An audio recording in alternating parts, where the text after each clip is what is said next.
C'est l'heure de la chronique culture avec Jean-Baptiste Urbain, chronique aux couleurs de l'Italie. Aujourd'hui avec d'abord ce film d'un grand réalisateur, un film qui n'était jamais sorti en France. Regardez. Ma se stai chiedendo soldi a tutti, cambiali in protesto, assegna vuoto. E chi te l'ha detto? Ma se lo sa tutta Roma.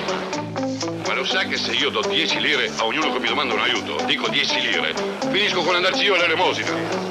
E allora sono rovinato. E questa è porcellata. Su, Roberti, forse qualche cosa si può fare. Grazie, signore. Lei venderebbe un occhio. Silvia, non ti ho messo al corrente della situazione per non darti delle preoccupazioni. Io ti voglio bene, Silvia. Diciamolo bene. E se tu sei felice, io per te sarei disposto a fare qualunque cosa.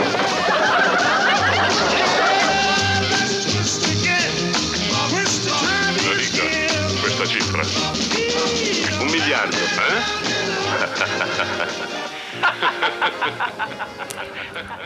Bonsoir Jean-Baptiste. Bonsoir Xavier. Ce film c'est Il Boom en italien de Vittorio De Sica, un film qui n'était jamais sorti en France. Et non, il est sorti en 1963 en Italie, mais en effet, il faut attendre plus d'un demi-siècle pour qu'il arrive sur quelques écrans français en version restaurée. Ce sera mercredi avec cette histoire qui raconte, donc, vous l'avez vu dans cette bande-annonce, l'histoire d'un homme qui est endetté. C'est le génial Alberto Sordi qui l'interprète et qui, pour rembourser ses dettes, va faire un drôle d'échange avec un riche prêteur.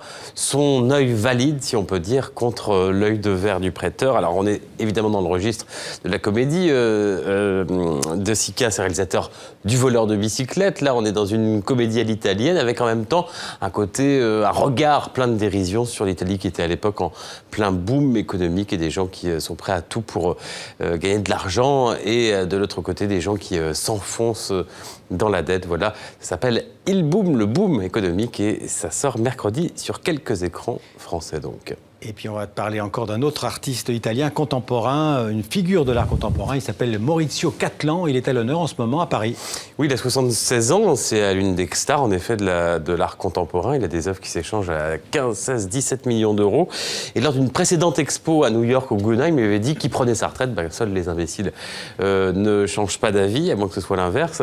Regardez à la Monnaie de Paris sur les quais de Seine qui s'ouvrent désormais à l'art contemporain. Il a investi toutes les salles avec ses sculpture hyper réaliste, là c'est d'ailleurs un autoportrait, ses thèmes provocateurs, son humour et en même temps sa mélancolie. Là on voit son œuvre la plus célèbre, le pape Jean-Paul II renversé par une météorite, de l'humour mais aussi quelque chose de morbide parfois dans ses œuvres, notamment donc sa plus célèbre, on l'a vu, Jean-Paul II. Je vous propose de découvrir cette exposition, cette première grande rétrospective en Europe de Maurizio Cattelan.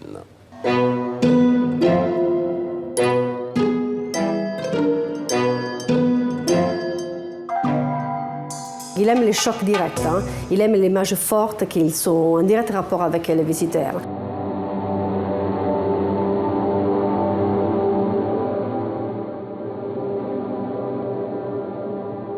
Après, il pense aussi que chaque œuvre, chaque image artistique, il doit avoir une complexité, une duplicité. Une œuvre d'art ne peut pas avoir une interprétation unique, parce qu'entre vous et moi, par exemple, nous pouvons regarder un cheval, et pour moi, c'est une œuvre profondément tendre, attendrissante, et pour vous, c'est un animal empaillé.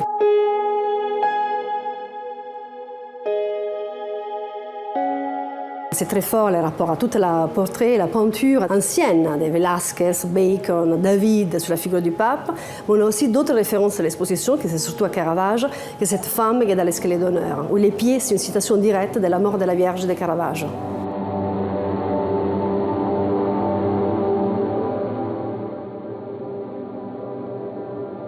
Les provocations se terminent en quelques années, même en quelques mois. Si une œuvre résiste, et lui le dit clairement, et résiste après 15 ans, après une génération, l'œuvre est considérée une grande pièce, une grande œuvre d'art. Le pape, il a été conçu il y a 20 ans.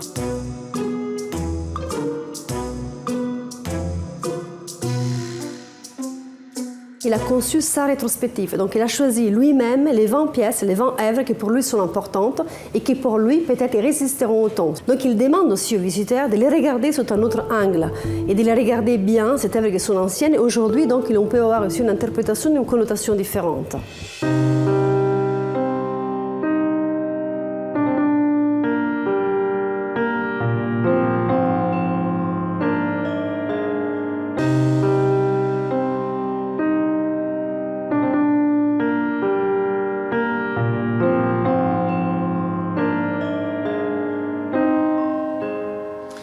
Mauricio Cattelan.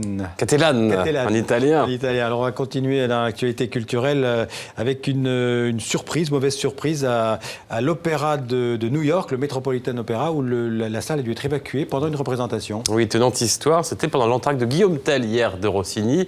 Pendant l'entracte, un spectateur a répandu une poudre blanche dans la fosse d'orchestre. Alors la police, la section antiterroriste de la police new-yorkaise, vous le voyez, est arrivée.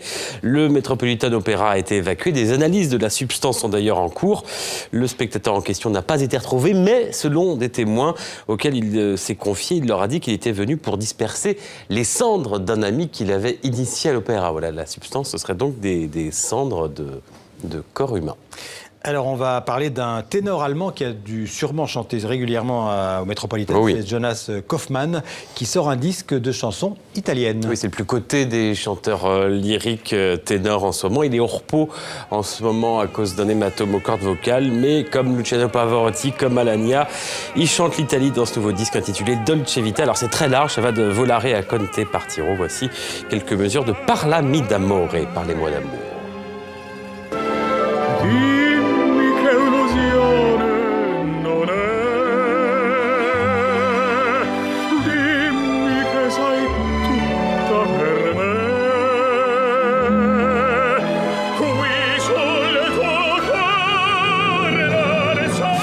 Parlami d'amore. Merci Jean-Baptiste, et à bientôt. À bientôt.